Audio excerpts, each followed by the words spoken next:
ആ യോഗത്തിൽ ജില്ലയിലെ രാഷ്ട്രീയ പാർട്ടി പ്രതിനിധികൾക്ക് പുറമെ പ്രതിപക്ഷ നേതാവും പ്രതിപക്ഷ ഉപനേതാവും പങ്കെടുത്തിരുന്നു. ഇവിടെ ഉണ്ടായ ദുരന്തത്തിൽ എല്ലാവരും ഒരേ മനസ്സോടെയാണ് പ്രതികരിച്ചിട്ടുള്ളത്. അതിൻ്റെ ഗൗരവം പൂർണ്ണമായി ഉൾക്കൊണ്ടുകൊണ്ട് നടന്ന ഏകോപിതമായ പ്രവർത്തനങ്ങളെ അതേ രീതിയിൽ തന്നെ വിലയിരുത്തി തുടർ പ്രവർത്തനം ഏകോപിതമായി നടത്താനാണ് നിശ്ചയിച്ചത്. ഇപ്പോൾ നാം കൂടുതൽ ശ്രദ്ധിച്ചത് ഈ ദുരന്തത്തിനിരയായി അവിടെ കഴിയുന്ന ആളുകളിൽ ഒറ്റപ്പെട്ടു പോയ ആളുകളെ രക്ഷിച്ചെടുക്കാനായിരുന്നു. അതിലെല്ലാവരും നല്ല സേവനം നടത്തിയെങ്കിലും ഏറ്റവും മികവാർന്ന പ്രവർത്തനം പട്ടാളത്തിൻ്റേതായിരുന്നു. അതിന് നേതൃത്വം കൊടുത്ത പട്ടാള മേധാവി ഈ യോഗത്തിൽ അറിയിച്ചത് എല്ലാവരെയും രക്ഷിക്കാൻ കഴിയുന്ന എല്ലാവരെയും രക്ഷിച്ചെടുത്തിട്ടുണ്ട്, ഇനി ആരും അവിടെ ബാക്കിയില്ല എന്നുള്ള ഒരു വിവരമാണ് അദ്ദേഹം റിപ്പോർട്ട് ചെയ്തത്. എന്നാൽ കാണാതായ ഒട്ടേറെ ആളുകളുണ്ട്. ഇപ്പോൾ മരണപ്പെട്ട ആളുകളെ നമുക്ക് കണ്ടെത്താനായി ഒരു ഭാഗം ചെതറിയ ശരീരമാണ് കിട്ടിയിട്ടുള്ളത്. ഇനിയും ആളുകളെ കണ്ടെത്താനുണ്ടാകുമെന്ന് തന്നെയാണ് പ്രതീക്ഷിക്കുന്നത്. അതിലൊരു പ്രയാസമുണ്ടായിരുന്നത് ഈ പ്രദേശത്തേക്ക് കടന്ന് അവിടെ കൂടിക്കിടക്കുന്ന മണ്ണ് നീക്കം ചെയ്ത് അടിയിലുള്ള ആളുകളെ കണ്ടെത്താനുള്ള ശ്രമത്തിന് വിഘാതമായി വന്നത് ആവശ്യമായത്ര മെഷീനറികൾ അവിടെ എത്തിക്കാൻ പറ്റിയില്ല എന്നുള്ളതാണ്. അപ്പം അതിൽ നല്ല പുരോഗതി ഉണ്ടായത് ആ പാലം നിർമ്മിക്കുന്നതിലാണ്. അപ്പോൾ ആ ബേലി പാലം ഇപ്പോൾ പൂർത്തിയായി കഴിഞ്ഞിട്ടുണ്ടാകും. അതാണ് അദ്ദേഹം റിപ്പോർട്ട് ചെയ്തത്. അപ്പോൾ ഇനി അതിലൂടെ ഈ പറഞ്ഞ മെഷീനറികൾ അങ്ങോട്ട് കടത്തിക്കൊണ്ടുപോകാനും അവിടെ ആവശ്യമായ മണ്ണൊക്കെ നീക്കം ചെയ്ത് കെട്ടിടത്തിനുള്ളിൽ തന്നെ ആളുകൾ പെട്ടുപോയിട്ടുണ്ടോ എന്നുള്ളത് പരിശോധിച്ച് തീർച്ചപ്പെടുത്താനും കഴിയും. അപ്പോൾ അത്തരം പ്രവർത്തനങ്ങൾ തുറന്ന് നടത്തുകയാണ്. നിലമ്പൂർ ഭാഗത്തേക്ക് ഒഴുകിപ്പോയ ചാലിയാറിൽ വെച്ച് ചാലിയാർ പുഴയിൽ കണ്ടെത്തിയ ശരീരഭാഗങ്ങൾ അത് നല്ല ശ്രമത്തിൻ്റെ ഭാഗമായി തന്നെയാണ് കണ്ടെത്തിയത്. തുടർന്നും നല്ല തോതിൽ തന്നെ ആ ശ്രമം നടത്തി ഏതെങ്കിലും ശരീരമോ ശരീരഭാഗമോ നദിയിലുണ്ടോ എന്ന് കണ്ടെത്താനുള്ള ശ്രമം തുടരാനും നിശ്ചയിച്ചിട്ടുണ്ട്. പിന്നെയുള്ള പ്രശ്നം പുനരധിവാസത്തിൻ്റെതാണ്.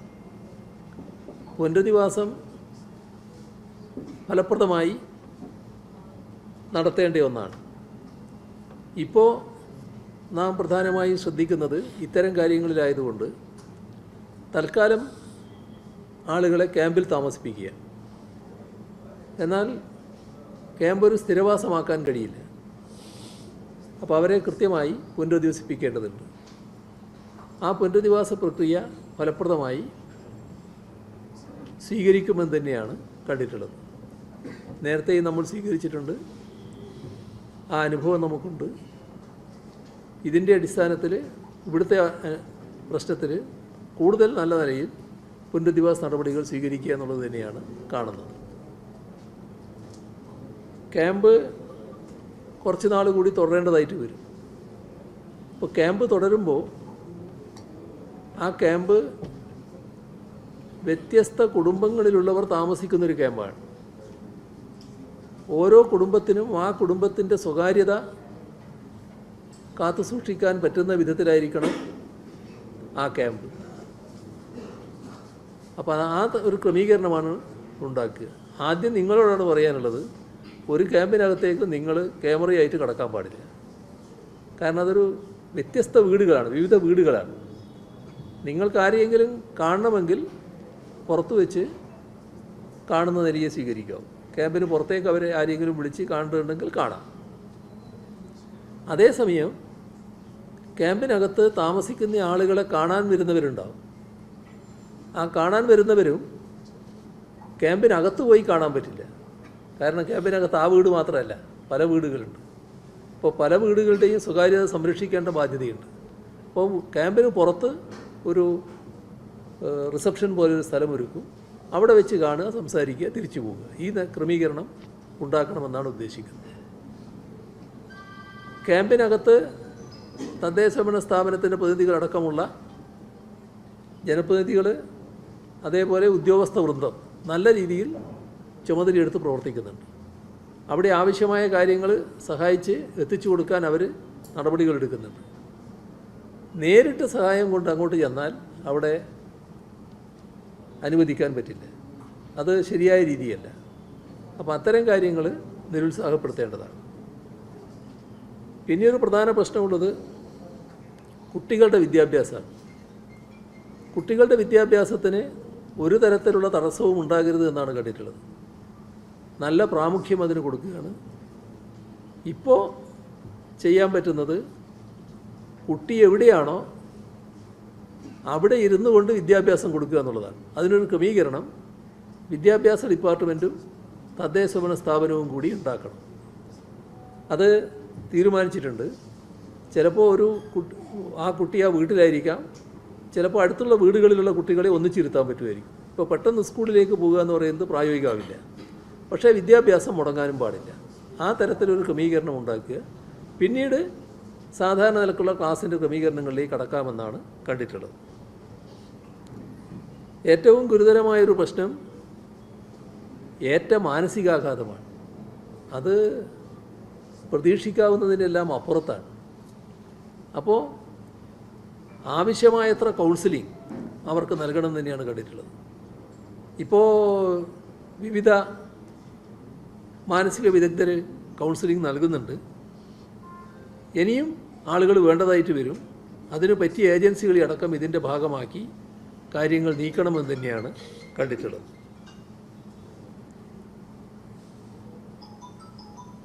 ഇവിടെ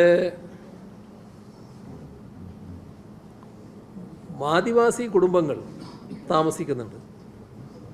അവരെ സ്നേഹപൂർവ്വം അവിടുന്ന് മാറ്റിക്കൊണ്ടുവരാൻ കഴിയുമെന്നുള്ളത് ശ്രമിക്കുന്നുണ്ട്. പക്ഷേ പലരും അതിന് താല്പര്യം പ്രകടിപ്പിക്കുന്നില്ല എന്നുള്ളൊരവസ്ഥയുണ്ട്. ആ ശ്രമം തുടരും. പക്ഷേ ഭക്ഷണം കൃത്യമായിട്ട് അവർക്ക് എത്തിക്കുക എന്നത് ഇതിൻ്റെ ഭാഗമായി തന്നെ നടപടികളായിട്ട് സ്വീകരിക്കുന്നുണ്ട്. അതിനകത്ത് നമ്മുടെ ട്രൈബൽ പ്രൊമോട്ടർമാരുണ്ട്. അവരെയും കൂടി അതിനായി പ്രത്യേകമായിട്ട് ഉപയോഗിക്കുക എന്നാണ് കണ്ടിട്ടുള്ളത്. ഇവിടെ നമ്മൾ കാണേണ്ടത്, ഇപ്പോൾ ഒരു മഹാദുരന്തമാണ് സംഭവിച്ചത്. ഈ ദുരന്തത്തിൽ നിന്ന് വേറൊരു ദുരന്തത്തിലേക്ക് പോകാൻ പറ്റില്ല. ഇതിൻ്റെ ഭാഗമായി വരാനിടയുള്ള മറ്റൊരു ദുരന്തം പകർച്ചവ്യാധിയാണ്. അപ്പോൾ പകർച്ചവ്യാധി തടയുക എന്നുള്ളത് വളരെ പ്രധാനപ്പെട്ട കാര്യമാണ്.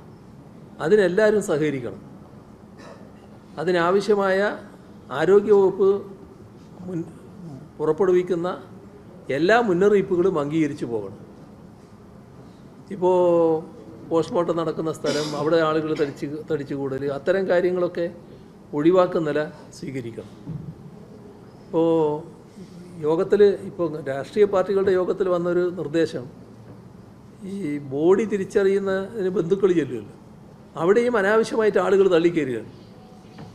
അപ്പോൾ അവിടെ ബന്ധുക്കളായിട്ടുള്ളവർ പോയി കാണുക എന്നല്ലാതെ മറ്റുള്ളവർ തള്ളിക്കയറി നോക്കേണ്ട കാര്യമില്ല. അപ്പോൾ അത്തരത്തിലുള്ളൊരു ക്രമീകരണം പൊതുവെ നമ്മൾ ഏർപ്പെടുത്തേണ്ടതായിട്ടുണ്ട്.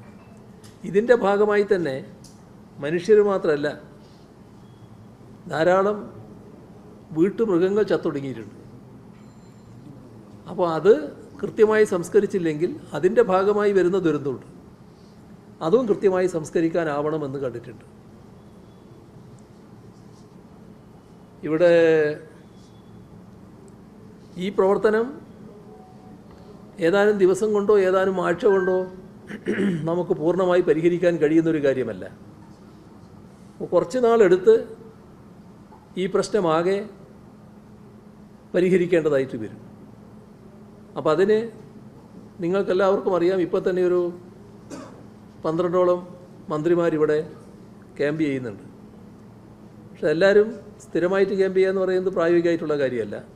പക്ഷേ ഞങ്ങളതിൽ കാണുന്നത് ഒരു മന്ത്രിസഭാ ഉപസമിതി ഇവിടെ പ്രവർത്തിക്കുക എന്നുള്ളതാണ്. അപ്പം അതിൽ റവന്യൂ മിനിസ്റ്റർ, നമ്മുടെ വനം വകുപ്പ് മന്ത്രി,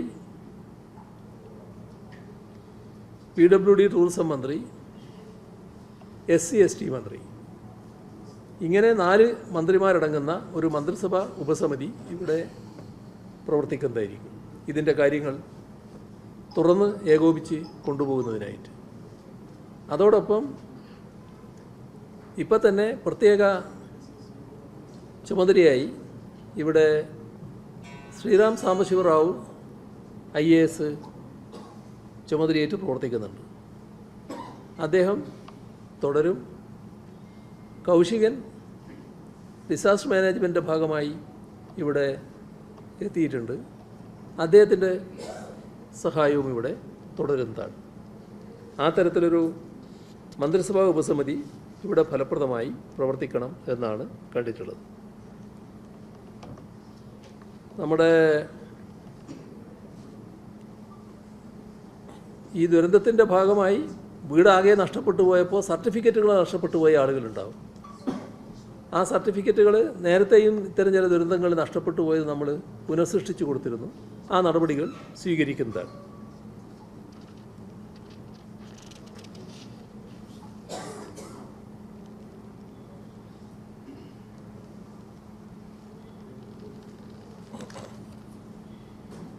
പൊതുവെ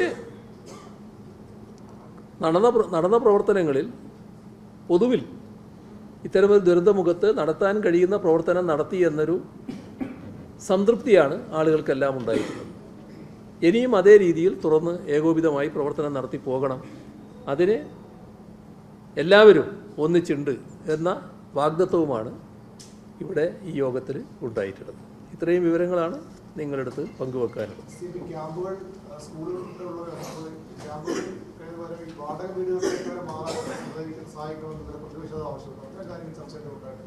അത് ഈ ഇവിടെ തന്നെ അഭിപ്രായങ്ങൾ വന്നു. വാടക വീട് അത്രയധികം കിട്ടാൻ ഇവിടെ ഉണ്ടാവില്ല എന്നൊരു അഭിപ്രായം തന്നെ വന്നു. അതൊക്കെ നമ്മൾ ഭാവിയിൽ ചെയ്യേണ്ട കാര്യങ്ങളാണ്. ഞാൻ പറഞ്ഞല്ലോ, പുനരധിവാസവുമായി ബന്ധപ്പെട്ട നടപടികളുടെ ഭാഗമാണത്.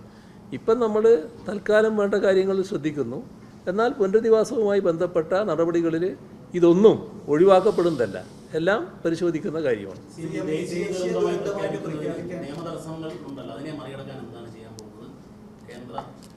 അല്ല, അത് മറികടക്കേണ്ടവരാണല്ലോ മറികടക്കേണ്ടത്. നമ്മൾ ദേശീയ ദുരന്തമാക്കണമെന്ന് ആവശ്യപ്പെട്ടിട്ടുണ്ട്. ആ ആവശ്യം നമ്മൾ ഉന്നയിച്ചു കഴിഞ്ഞിട്ടുണ്ട്.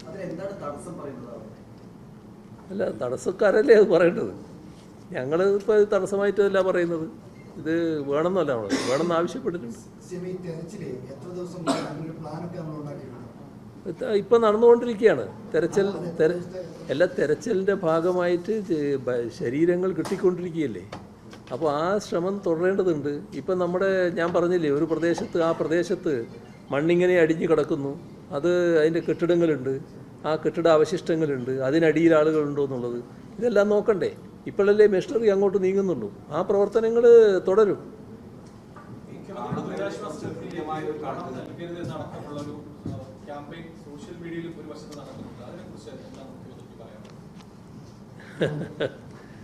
അതൊക്കെ എന്താണെന്നറിയോ, ഈ നമ്മൾ കാണേണ്ടത്, നമ്മളിവിടെ നടക്കുന്ന പ്രവർത്തനങ്ങൾ വളരെ നല്ല രീതിയിൽ പൊതുവേ നടക്കുകയാണ്. ഇപ്പോൾ ഒരു ക്യാമ്പിൽ ഇവിടെ ഉണ്ടായൊരു അനുഭവമാണ്. ഈ യോഗത്തിൽ വന്ന ഒരു അഭിപ്രായമാണ് ഞാൻ പറയുന്നത്. ഒരാൾ പറയുകയാണ്, അയാൾ ആ ക്യാമ്പിൽ എല്ലാ സ്ഥലത്തും പോയി, എല്ലാ വീട്ടിലും അവിടെയുള്ള എല്ലാ കുടുംബത്തെയും കണ്ടു. ആർക്കെങ്കിലും എന്തെങ്കിലും പ്രശ്നമുണ്ടോ എന്നൊക്കെ ചോദിച്ചാൽ ഒന്നുമില്ല, എല്ലാം നല്ല നിലക്ക് തന്നെയെന്ന് പറഞ്ഞു. അപ്പോൾ ഒരാൾ വന്നിട്ട് ഭക്ഷണം കിട്ടുന്നില്ല. അപ്പോൾ ഇയാൾ ചോദിച്ചു, ഏതാ ഭക്ഷണം കിട്ടാതെ എന്താ അത്? അല്ല, ഇപ്പം കിട്ടി. അപ്പോൾ ഇങ്ങനെ പറയുന്ന ചില ആൾക്കാരുണ്ട്. അതേപോലെ തന്നെ വേറൊന്ന് പറഞ്ഞത് വേറൊരാൾ ഈ പുറത്ത് വന്നിട്ട് ഇങ്ങനെ പറയാണ് പോലും, പുറത്ത് ക്യാമ്പിനകത്തുള്ള ആളാണെന്ന് പറയാൻ പറ്റില്ല, പുറത്തുനിന്ന് ഒരാളിങ്ങനെ പറഞ്ഞുകൊണ്ടിരിക്കുകയാണ് ഇവിടെ സാധനം കിട്ടുന്നില്ല. അപ്പോൾ ഇയാൾ ചോദിച്ചു ഏത് സാധനമാണ് കിട്ടാത്തത്, അതിന് മറുപടിയില്ല. അപ്പോൾ ഇങ്ങനെയൊരു തെറ്റായ പ്രചരണം നടത്തുന്ന വളരെ അപൂർവ ആളുകൾ, അതൊരു പ്രത്യേക മാനസിക അവസ്ഥക്കാരാണ്, അവരെ നമ്മൾ ഗൗനിക്കേണ്ടതില്ല. അത്തരം ആളുകളെ മാറ്റി നിർത്തുക. ഇപ്പോൾ മുഖ്യമന്ത്രിയുടെ ദുരിതാശ്വാസ നിധി എന്ന് പറയുന്നത് ഇത്തരം കാര്യങ്ങൾക്ക് ഉപയോഗിക്കാനുള്ളതാണല്ലോ, നമ്മളത് ഫലപ്രദമായിട്ട് ഉപയോഗിച്ചതാണല്ലോ. അത് നല്ല രീതിയിൽ തന്നെ ആളുകൾ കണ്ടുകൊണ്ടാണല്ലോ കേരളമാകെ അതിൻ്റെ ഭാഗമായി അണിനിരന്നുകൊണ്ടിരിക്കുന്നത്. എത്ര ആളുകളാണിപ്പോൾ അതിലേക്ക് സംഭാവന ചെയ്യാൻ തയ്യാറായി മുന്നോട്ട് വരുന്നത്. അപ്പോൾ അതാണ് നമ്മൾ പ്രോത്സാഹിപ്പിക്കേണ്ടത്. മറ്റത് ചിലർ നിങ്ങൾക്കറിയാലോ പറയുന്ന ആളുകളെ പറ്റിയൊക്കെ അവരവരുടേതായ ഒരു മാനസിക സുഖത്തിന് വേണ്ടി എങ്ങനെ പറഞ്ഞുകൊണ്ടിരിക്കുക, അത് അവിടുന്ന് പറഞ്ഞോട്ടെ എന്ന് വെച്ചാൽ മതി.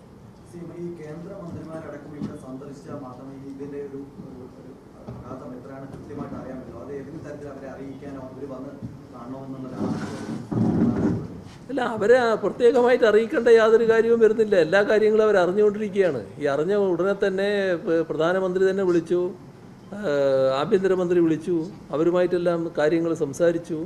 എല്ലാ തരത്തിലും വിവരങ്ങൾ അവർക്ക് പോകുന്നുമുണ്ട്. അതിനെപ്പറ്റിയൊന്നും ഒരു ശങ്കയില്ല. എല്ലാ കാര്യങ്ങളും അവർ മനസ്സിലാക്കിക്കൊണ്ടിരിക്കുന്നവരാണ്. സ്വാഭാവികമായിട്ട് അതിൻ്റെ സഹായ നടപടികൾ അവർ സ്വീകരിക്കുകയാണ് വേണ്ടത്.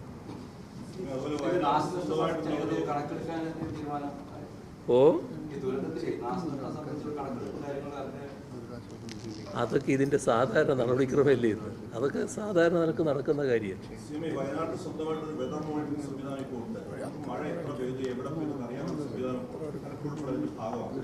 ഈ സംവിധാനത്തിൽ ഇപ്പോൾ 500 മില്ലിമീറ്റർ മഴ സ്ഥലത്ത് പെയ്താൽ അതനുസരിച്ച് ആക്ട് ചെയ്യുന്നതിനുള്ള സംവിധാനം സ്വകാര്യ ഏജൻസിയും സർക്കാർ ഉൾപ്പെടെ നടത്തുന്ന സംവിധാനമാണ്. കളക്ടർ ഉൾപ്പെടെ അതിന്റെ ഭാഗമാണ്. അപ്പോൾ അതിന് ഉദ്യോഗസ്ഥരെ ചുമതലപ്പെടുത്തി കഴിഞ്ഞാൽ ഒരു സ്ഥലത്ത് കുത്തുമലയിൽ 500 മില്ലിമീറ്റർ മഴ പെയ്തു എന്ന് വന്നു കഴിഞ്ഞാൽ അതിന് ആക്ട് ചെയ്യാവുന്ന സംവിധാനം കൂടി അത് കലക്ടർ ഉണ്ടല്ലോ. ഏതായാലും കലക്ടറെക്കാളും ജില്ലയിൽ വേറൊരാൾ വേണ്ടില്ലല്ലോ. കലക്ടർ അതിന്റെ ഭാഗമാണെന്നല്ലേ പറഞ്ഞു. അത് അവർ സ്വീകരിച്ചോട്ടെ നടപടികൾ, അതാണ് നല്ലത്.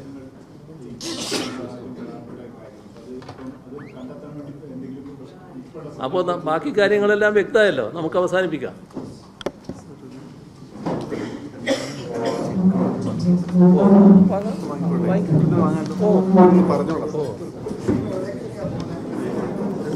ഇപ്പോൾ ഇവിടെ തന്നെ എന്തോ ചെക്ക് തരാനുണ്ട് 2 നാൾ. If you like this video, then like, share and subscribe to ET Now.